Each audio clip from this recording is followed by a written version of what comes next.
Hey guys, let's get more news about Steelers, but before that, don't forget to subscribe and leave your like. Mike Tomlin can't resurrect Aaron Rodgers' career short of having Jesus Christ on coaching staff. Until they sign a quarterback, the Pittsburgh Steelers will be connected with Aaron Rodgers. The Steelers are arguably the best team in need of a quarterback right now, and Rodgers is the available quarterback with the greatest reputation. While the Jets played poorly, Rodgers' statistics were reasonable, which fuels the conversation.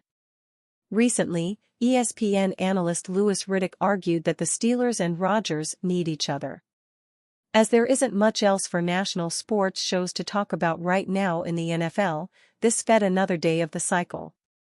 Chris Canty offered his own take on that claim by Riddick during Unsportsmanlike on Thursday. Mike Tomlin needs Aaron Rodgers? If you're in a position where you need Aaron Rodgers, it's a wrap for you, he said of the Steelers. I get that everybody wants to assign a certain level of success to Mike Tomlin. He's joked about turning water into wine. But short of having Jesus Christ on that coaching staff, you're not going to be able to resurrect Aaron Rodgers' career. It's over. How much evidence do we need before everybody acknowledges this dude is washed up? Last season with the Jets, Rodgers went 368-584 for 3,897 yards, with 28 touchdowns to 11 interceptions. His 63% completion percentage was among the lowest of his career, and his yards per attempt was just 6.7. But it's worth noting his numbers aren't far off from his final season with the Packers in 2022. His touchdown percentage was nearly identical, and his interception percentage was worse. The only significant difference was his accuracy, which was better in 2022. But the Steelers didn't get much better from their quarterbacks. Collectively, the Steelers went 321 for 499 passing in 2024. They produced just 3,264 passing yards, with 21 touchdowns to 6 interceptions. While Rodgers had a worse interception percentage, he threw a higher percentage of touchdowns.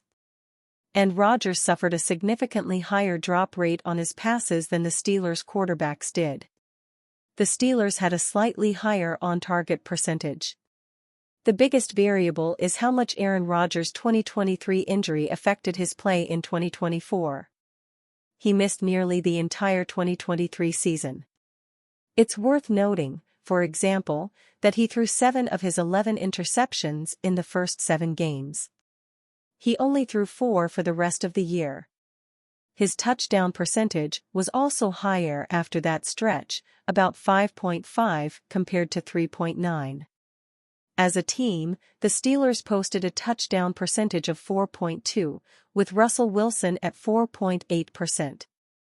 But we can't ignore the fact that the Jets went 5-12 with Aaron Rodgers at quarterback, while the Steelers posted a 10-7 record.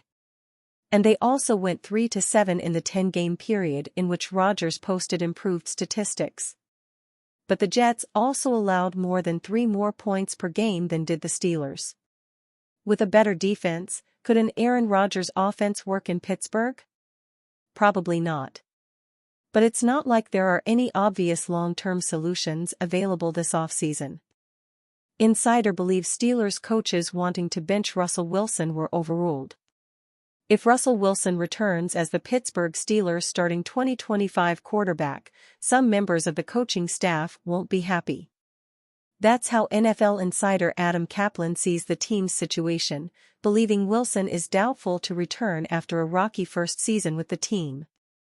So much that some coaches wanted him benched before 2024 ended.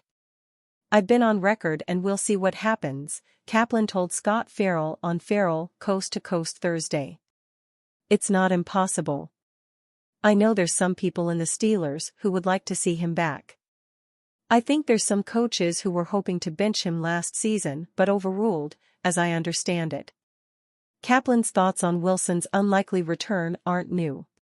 But his commentary about his debated benching is interesting commentary and news we haven't heard in such clear terms before.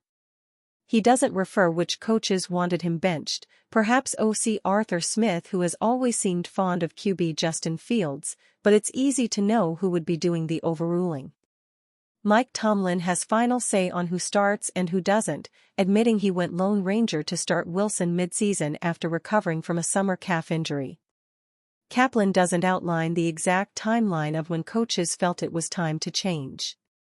Presumably, it came into the Steelers' 5-game losing streak, the team's first such one since 1998. Pittsburgh's offense went back into a shell, averaging a paltry 14.2 points per game.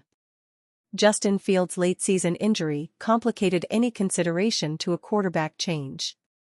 He suffered an abdominal injury on his lone carry in Week 15 against the Philadelphia Eagles and missed the next 2 contests, which came on short weeks, because of it.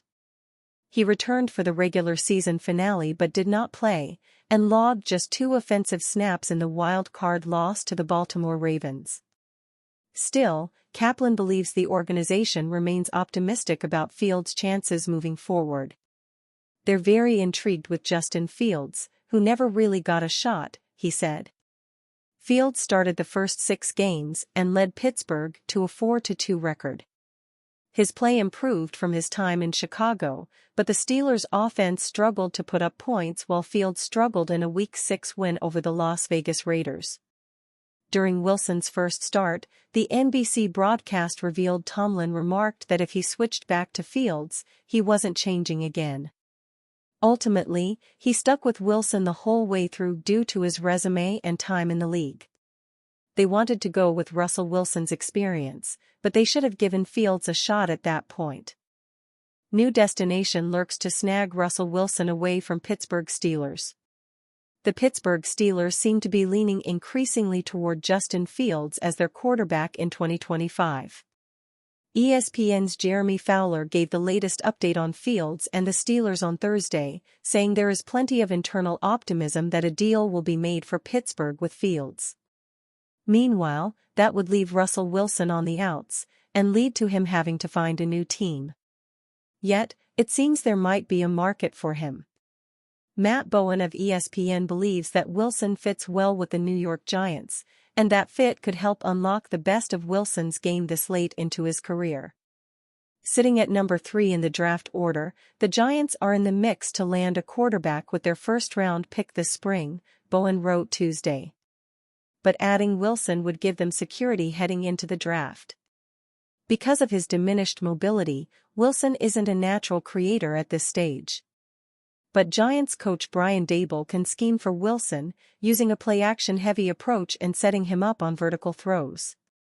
Wilson struggled over the last 5 games of the season but still put up 15 touchdowns to just 5 interceptions, bringing the offense to its highest peak. The Giants released Daniel Jones during the season and have no answer on the roster. Signing Wilson feels more like a win-now move than where they stand, but head coach Brian Daboll and general manager Joe Schoen are in a tough spot and have to make something happen to keep their jobs. If they believe that Wilson can be the needle mover, it is not crazy to think about that as his landing spot. Fowler also mentioned the Las Vegas Raiders, who hired Wilson's former head coach in Seattle, Pete Carroll, as another landing spot for the Steelers' signal caller. And you fan? What do you think of Russell Wilson's situation? Leave your opinion in the comments.